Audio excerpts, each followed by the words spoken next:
misrepresentations. I don't know. I assume that she had a good faith belief because that's just what I do with lawyers. But she attacks me like I'm out of my mind when this is in the discovery.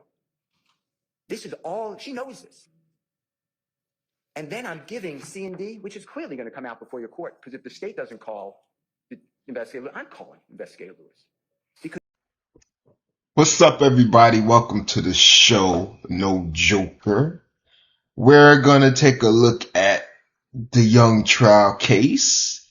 And to be honest, I watched this video 5 times already. And I'll tell you what I got out of it. Young Thug's he's going to prison. He's going to prison. And it's all because of, number one, in my opinion, it was out there doing all type of crazy stuff in the streets. That's a fact. So it's too much evidence to not say that's not a fact. Number two, his lawyer. His lawyer, Brian Steele, is super naggy. Naggy. And I don't think jurors like that. Every evidence that come up is he doesn't meet it with factual evidence. Everything is, oh, Young Thug was in there. Oh, this guy's lying. Oh, Young Thug, he don't run that account. Oh, everything's an excuse. Is excuse after excuse after excuse after excuse. And we talking about this is $1 million lawyer.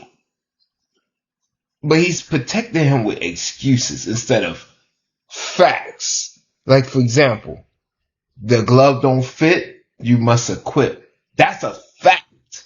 He put his client on the stand, had him try the glove on, the glove couldn't fit. The jury saw it, they smelled it, they analyzed it. The glove couldn't fit. That's a fact. Everything he's throwing is no facts, is excuses. So that's why I think Young Thug, he's going to jail. And plus his lawyer bringing up situations in court. He's bringing up evidence that's not in there. It's not part of the integratories. It's not part of the integratories. So you can't bring it up. You can't bring it up and then say, oh, you don't have it, when you previously discussed it many times. You know the state don't have it, but you're tainting the jury, making it seem like, oh, the state is corrupt. Oh, they don't have this evidence that I know happened. I know a fact that it happened. How do you know a fact that it happened when you never even heard the evidence? because this is what I would say is corruption. Because I don't see this often. Do we know why one statement is incomplete and the other one is? And why I have no recording. And why I only have this on the 17th day of September. And why Detective Calhoun's is all in recording and a report on that day. And why is it that Adrian Bean tells Detective Quinn, when I first spoke to the detectives, I lied to them about Fred Prethro driving? And why is Adrian Bean telling me, yeah, the police wanted Young Thug, Jeffrey Williams, whatever the words are, involved in this case? And why is it that Adrian Bean is on a jail call with his wife? It's the next day. It's September 12th of 2013. And his wife says on that jail call, the homicide investigator, it's going to be Detective Quinn, came by a second time yesterday. That's the date of the incident. And he told me that the driver, people think the driver's a woman wearing a wig, but it's really a man. It's a boy. And Detective Quinn is giving this information. And whoever the driver is in big trouble. But if Mr. Bean is a passenger, he may not have any charges. And on that same recording, Adrian Bean is telling his wife, they gave us a story to tell. And Adrian Bean tells me with Investigator Martin that story to tell happened at the hospital. Now, he blames it on Detective Quinn. It's also 10 years before. So maybe it's not Detective Quinn. I'm not saying it's Detective Lewis. My questions were, or some detective. But his point is, it's a detective that introduced Jeffrey Williams to this. And then you could go through the crime, which I'm going to do, the crime scene photographs. There's not room for 4 people in the back of the car. In addition, there's no shooting in that car.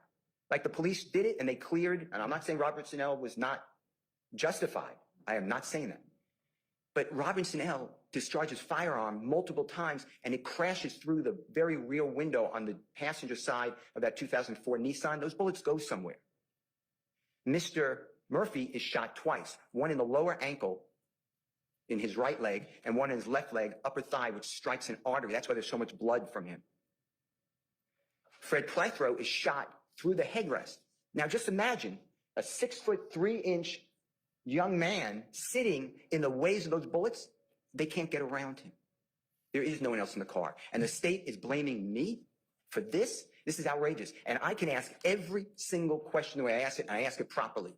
And Adrian Bean, for all that he's worth, the jury makes a determination. And the jury makes a determination.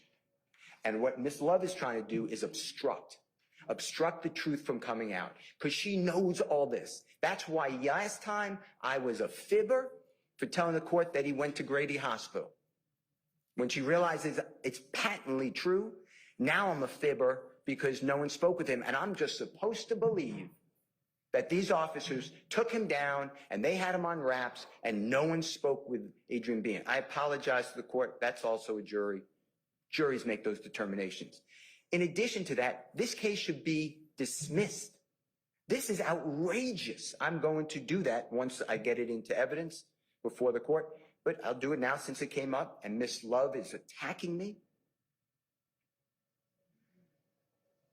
And this evidence is wrong. I also ask continuously for all these videos. I don't get it. And then months later, I'm getting a video on the shooting at the movie theater. But 28 times where he does something like that. Literally, he says, "Do you remember explaining that what you were referring to is at the hospital, that the police were telling us to lie, put thug in it, when you talked to Detective Lewis?" Okay, but that's. So when he says, "Do you remember a thing that there's no evidence took place," he is asserting that, one, it took place, and then asking the witness improperly in front of the jury. Did he ever talk to Detective Lewis? No, that's just what I'm telling you, Your Honor. And then Mr. Steele gets here and says to you all this stuff and still never shows you anything to suggest that Adrian Bean talked to Detective Lewis. Okay. Mr. Steele, you want to respond to that? Because that's critical to me. I mean, it's critical in the sense that if there was no conversation between the two of them, then that would assume facts not in evidence. Hold on, I'm asking Mr. Steele a question now. Just hold on, Ms. Love. Okay. On the recording that you just heard at the beginning, the first couple of minutes, and I don't have the time in front of me, it was not shown on the screen. Mr. Bean said when he spoke with the detectives or the authorities, whatever his words are, at the hospital. That's what he says. Okay, but here's her beef. If you'd have said, "Who'd you talk to?" And he said, "I talked to Detective." Well, was it Detective Lewis? Was it Detective Quinn? Was it Detective whoever? What I think that the question assumes is he did in fact talk to Detective Lewis, and he didn't. I don't know if that's true. Well, I'm not conceding that. Well, I'm going to tell you that I haven't heard anything that would indicate that's truth. Yeah, well, you have a good faith basis to ask that. You haven't heard anything of who he spoke with. That's my point. That's the point. But you all can't. But you two, neither one of you can proffer that. Judge. It's not proper, Mr. Steele. No. Listen. It's not. It would be a violation before me for you to put that in front of this jury. You're not letting me finish.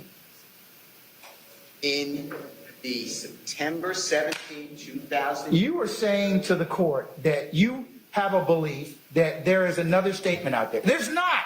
How could you say that? Because it hasn't been brought up. If it gets brought up, then we'll correct it at that point in time. But right now, I'm going to direct you not to inquire that line. You don't have a basis to do so. Not true. Well, It is. go ahead and make a statement and see what happens. Your Honor, listen. Go ahead and make the statement in contravention to what I've just told you, and I'm telling you that you will have some problems in front of me. I'm trying to articulate to you. You have told me everything at this point. You have told me that there's got to be a statement. Now, if you find a statement, I will, one, apologize to you. Two, I will take corrective action. That's probably not going to be nice to anybody. But at this point, there's nothing for me to do other than if you don't have a good faith basis to do it, you can't ask the question. Your Honor, listen.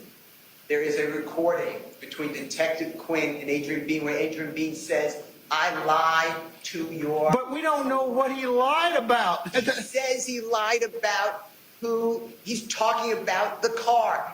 But we still don't know whether or not he had a conversation with Detective Lewis. And I made it clear. It's 10 years ago. But you said you had, in your conversation with Detective Lewis, that's what you proffer. I said, or any other detective or law enforcement. Read the transcript. I made it clear. I don't know. He doesn't remember names. He says it was Detective Quinn. Also, on the recording, on Sunday, January 22, 2023, Mr. Bean is the one who said this happened in the hospital. Your Honor, I'm the one complaining about I don't have the statement. I've been asking for it. This is Brady. Clearly there was a statement made. We don't, but we don't know if there's a statement. You're supposing there's a statement, okay? And there may be. And you know what I said? And you know what I said earlier?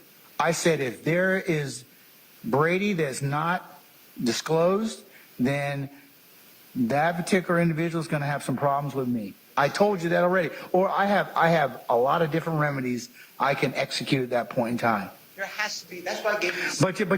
But you can't intimate or otherwise cross over the line when you don't have the statement to back it up. Judge, I've been robbed of the statement. But we don't know where the statement is. If we find the statement or it comes up or in cross-examination, Quinn brings up and says, hey, happen to have a statement right here in my massive file. And if he does, then of course I will revisit this particular subject again. I'm saying it's been deleted. It's been destroyed. We don't know. You don't know. We don't know what happened. We don't know what happened. We had the same issue that happened earlier in this trial about a statement. We don't know whether or not it was the hack or whether or not it's intentional. Now, you can make whatever hay you want out of it. I mean, and the jury can decide for what they want to give it. But you cannot ask the question in its current form. You just can't. Your Honor, I'm not asking any questions, but you have to understand the following, please. 6 days later, Detective Quinn and Adrian Bean are on recording where Adrian Bean tells Detective Quinn, I lied. About what? I lied. About what? Who was driving the car. He gets cut off. Detective Quinn says, yeah, tell me about it. Where's that statement? That's what I've been asking for. But that doesn't still give you the latitude at this point in time to ask that question. Now, I told you, if we find out from Quinn, and I'm telling the state that if I find out that the statement exists, there's going to be a lot of unhappy people. Well, what if you don't find out it exists? I still am entitled to it. That's my whole point. Okay, but here's the thing. You've asked me for it. I've asked them. If it comes up later, or I find out it's sitting someplace that was in possession of the state, pursuant to case law and definition, then we'll have some problems. I understand, but you're asking where you have to find the statement for. I'm telling you the statement was made. It doesn't work that way, Mr. Steele. I'm sorry. It does work that way. No, it does not. Yes, it does. No, it doesn't. And you haven't presented any case law to tell me how to do that. And I'm telling you, as the judge presiding over this case, if you do that, it's misconduct. I'm not doing anything. I'm telling you right now. I don't know what you're telling me. I am telling you, you have no good faith basis at this point in time to ask that question right now, or to intimate that. I didn't ask any question. You are listening to the district attorney Love. I'm ready to cross-examine. I'm going to play the recording you just heard. This gentleman tells me on recording that he was at the hospital speaking with law enforcement. I want that. It is backed up because on recording, 6 days after the crash into that side of the building, Your Honor, Detective Quinn and Mr. Bean are talking about the statement that Mr. Bean made prior. I don't have it. And when the court asked me, well, you got to find it, or if I find it, it wasn't given over. Then we'll have some problems. Then we'll have some issues. I have some issues now. I've been begging for it. The state's supposed to give this. Hold on, Mr. Okay, stop for a second. Ms. Love, have you inquired of Detective Quinn where this other statement may be? Judge, that's just it. Mr. Steele is literally manufacturing evidence. There is no other statement. I have asked whether or not there was a statement. I asked Tracy Lewis at the hospital. Let me be real clear because he keeps conflating stuff. Adrian Bean never told Detective Quinn that he made a statement at the hospital. I have his transcript. Okay, but we don't know where he made the statement, and also he's lied. So we don't know what he lied about either. Your Honor, to be very clear, there's no statement. I have asked Detective Lewis. They can ask Detective Lewis. She never talked to him. Okay. Detective Quinn, who is the only person, it's not just police, the only person Adrian Bean asserts to Brian Steele in this recording that he gave us, this 10-minute recording, he said, I spoke to Detective Quinn. It's obvious that he didn't speak to Detective Quinn at the hospital because the first time he met Detective Quinn was September 17th when he pulls him in for the interview. Literally. Mr. Steele is manufacturing something. So when the court is even asking me, okay, do you know where this statement is? Assuming that there's not a statement. There is no statement. There's no evidence. That's the problem with Mr. Steele asking questions the way that he asked them. He is assuming facts that are not in evidence.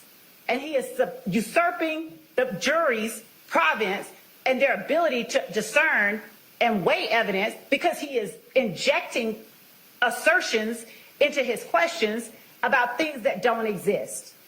Similarly, he says, do you recall explaining that you made calls from the Fulton County Jail that you knew were being recorded to support your lie to the police that Jeffrey was involved on September 11, 2013? That's what he asked the witness.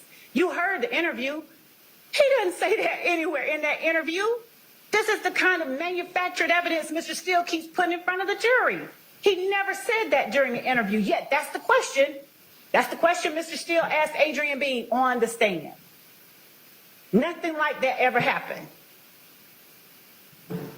And during his cross-examination of Adrian Bean, the cross-examination is replete with examples just like that. There is no statement. He can't sit there and say there has to be a statement and then ask the question as if there is one, because that's improperly asserting to the jury something that isn't factual. There's no evidence of it. So to answer the court's question, of course we have asked who spoke to whom. Did Tracy Lewis, did you speak to Adrian Bean? Tracy Lewis, I talked to Walter Murphy, and I put it in my report. I made a report of that.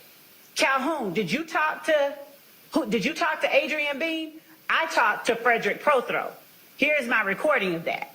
Detective Quinn, and then this idea of destruction of evidence, that is the fallacy that is getting thrown around. That's the problem with asserting facts not in evidence. That's the problem with them being allowed to ask those kind of questions. Do you destroy evidence? Nobody has said anyone destroyed any evidence.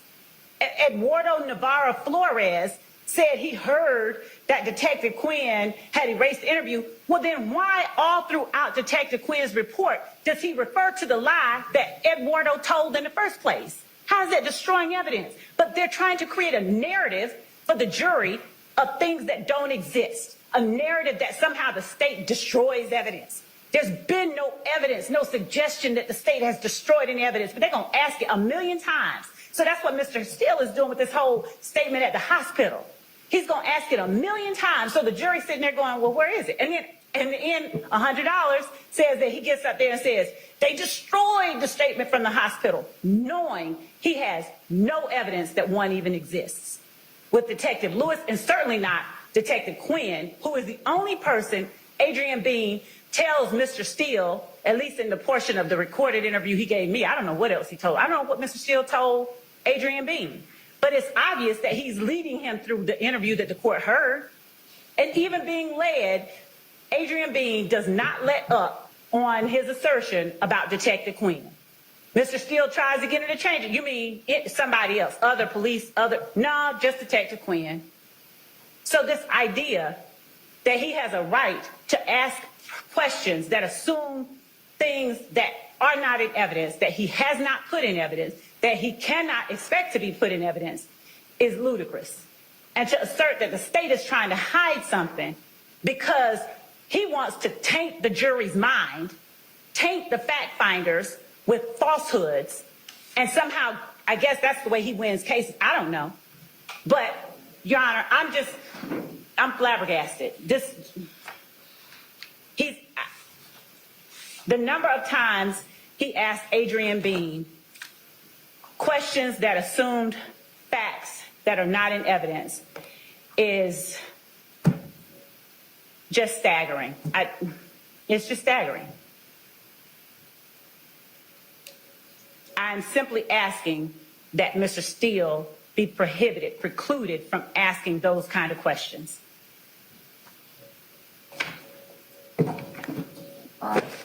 And, Your Honor, I'm asking that any reference to statements made at the hospital in the manner that he has asked them that assume that there was one be stricken, and that the court instructs the jury that there is no evidence of any statement made at the hospital to a Detective Lewis. And then let them weigh whether or not a statement was given to Detective Quinn. But that's not the question that Mr. Steele asked.